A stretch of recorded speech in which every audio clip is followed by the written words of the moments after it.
Trump ক্ষমতায় আসা মানেই একটি ওলটপালট অবস্থা তৈরি হওয়া, মুসলমানদের জন্য দুঃসংবাদ, অভিবাসীদের জন্য দুঃসংবাদ, গরিব মানুষের জন্য দুঃসংবাদ।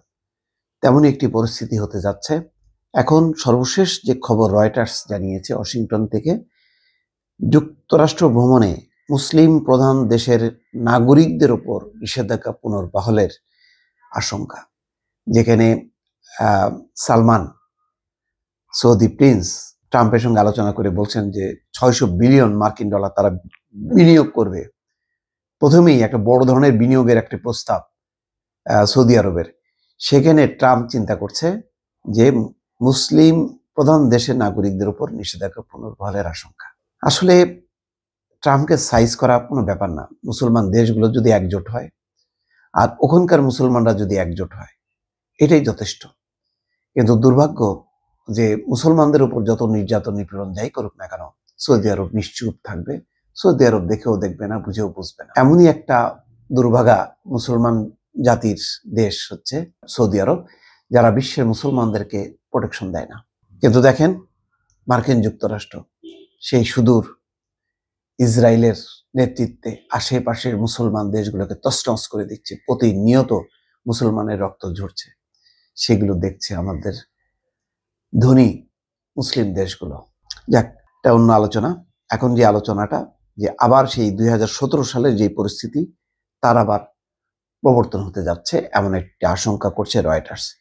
মার্কিন প্রেসিডেন্ট ডোনাল্ড ট্রাম্প স্বাক্ষরিত একটি নির্বাহী আদেশের উপর ভিত্তি করে মুসলিম প্রধান বা আরব দেশগুলোর ভ্রমণকারীদের উপর নিষেধাজ্ঞা পুনর্বহালের আশঙ্কা করা হচ্ছে। যুক্তরাষ্ট্রের নাগরিক অধিকার গোষ্ঠীগুলো এমন আশঙ্কা প্রকাশ করেছে। সোমবার দ্বিতীয় দফায় যুক্তরাষ্ট্রের প্রেসিডেন্টের দায়িত্ব নেন ট্রাম্প। দায়িত্ব গ্রহণের দিনই তিনি অনেকগুলো নির্বাহী আদেশে সই করেন। আরব বংশোদ্ভূতদের প্রতি বৈষম্য বিরোধী সংগঠন আমেরিকান আরব অ্যান্টি ডিসক্রিমিনেশন কমিটি এডিসি বলছে, 2017 সালে ট্রাম্প ভ্রমণে নিষেধাজ্ঞা দিয়েছিলেন। সেটিকে ন্যায্যতা দিতে যে আইন ও বিধি অনুসরণ করা হয়েছিল সেগুলোর উপর নির্ভর করে নতুন আদেশটি দেওয়া হয়েছে। নতুন আদেশটির আওতায় ভিসা সংক্রান্ত অনুরোধ প্রত্যাখ্যান ও ইতিমধ্যে যুক্তরাষ্ট্রে প্রবেশকারী ব্যক্তিদের অপসারণের সুযোগ আরও বিস্তৃত হবে।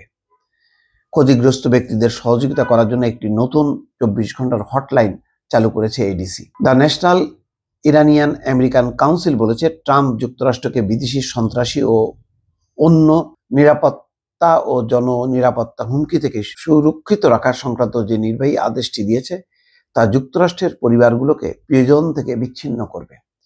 অর্থাৎ প্রিয়জনরা থাকবে যারা ইতিমধ্যে নাগরিক হয়ে গেছে, কিন্তু তাদের কাছে তার দেশের লোকজন আসতে পারবে না। যুক্তরাষ্ট্রের বিশ্ববিদ্যালয়গুলোতে ভর্তির হারও কমে যাবে। ট্রাম্প সোমবার উল্লেখিত নির্বাহী আদেশটিতে স্বাক্ষর করেন।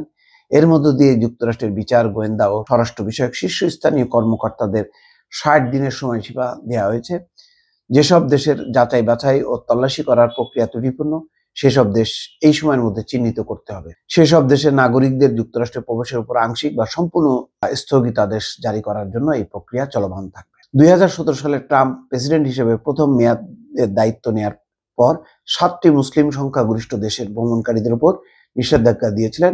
নতুন আদেশটি আরো বিস্তৃত, তার মানে আরো বড় আকারে দেওয়া হবে।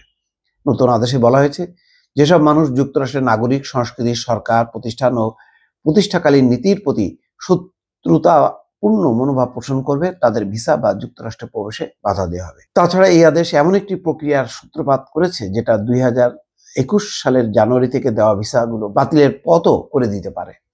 ট্রাম্পের নির্বাহী আদেশের ব্যাপারে রয়টার্সের পক্ষ থেকে হোয়াইট হাউসকে বারবার প্রশ্ন করা হলেও সাড়া পাওয়া যায়নি। তার মানে 60টা দেশ এখন আরো অনেকগুলো মুসলিম দেশকে এর আওতায় আনা হবে। দর্শক, কি যে ভয়ঙ্কর দিন অপেক্ষা করছে মুসলমানদের জন্য, সেটা বলার অপেক্ষা রাখেন। ইতিমধ্যেই যুক্তরাষ্ট্রের অভিবাসীদের মধ্যে প্রতিক্রিয়া শুরু হয়েছে। তারা আন্দোলন ক্ষোভ শুরু করেছেন। জন্মসূত্রে নাগরিকত্বের যে বিধান বাতিল করেছে সেই ব্যাপারে 24টি রাজ্যে মামলা হয়েছে। নিশ্চয়ই পরিস্থিতি আরো নাজুকের দিকেই যাবে। দর্শক, ভালো থাকবেন। আল্লাহ হাফেজ।